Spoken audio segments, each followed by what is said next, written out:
মধুসূদন মধুসূদন কেমন পড়াশোনা করছে কালাচাঁদ বাবু?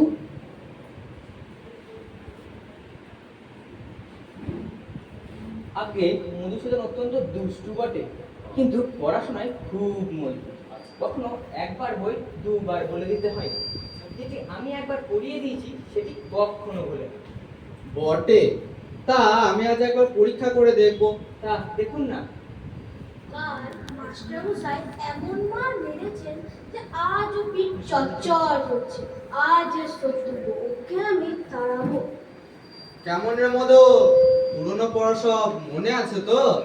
আগে মাস্টারমশাই যা বলে দিয়েছিলেন তো সব মনে আছে।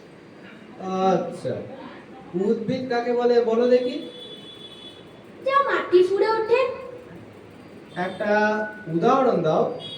কেঁচো। হ্যাঁ, কি বললি? রসুন মশাই, এখন কিছু বলবেন না। তা তুমি তো পদ্যপাঠ পড়েছো, কাননে কি ফোটে বলো দেখি? কাটা।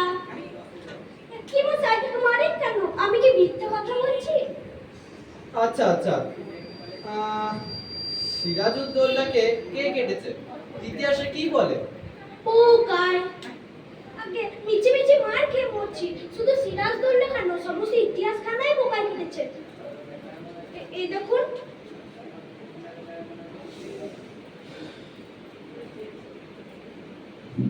ব্যাকরণ মনে আছে?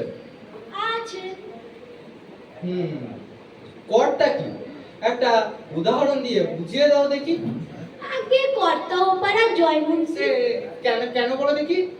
তিনি ক্রিয়াকর্ম নিয়ে থাকেন। তোমার মাথা। মাথা নয়, ওটা পিঠ। ষষ্ঠী তৎপুরুষ কাকে বলে? জানি নে, ওটা বিলক্ষণ জানি, ওটা জ্যৈষ্ঠ তৎপুরুষ। অঙ্ক শিক্ষে হয়েছে? হয়েছে। তোমাকে 6:30টা সন্দেশ দিয়ে বলে দেওয়া হয়েছে 5 মিনিট সন্দেশ খেয়ে বাকিগুলো তোমাকে তোমার ছোট ভাইকে দিতে হবে। একটা সন্দেশ খেতে যদি তোমার 2 মিনিট সময় লাগে, তবে তুমি কটা সন্দেশ তোমার ছোট ভাইকে দেবে? একটাও না। কেমন করে? সবগুলো খেয়ে ফেলবো, দিতে আমি পারবো না।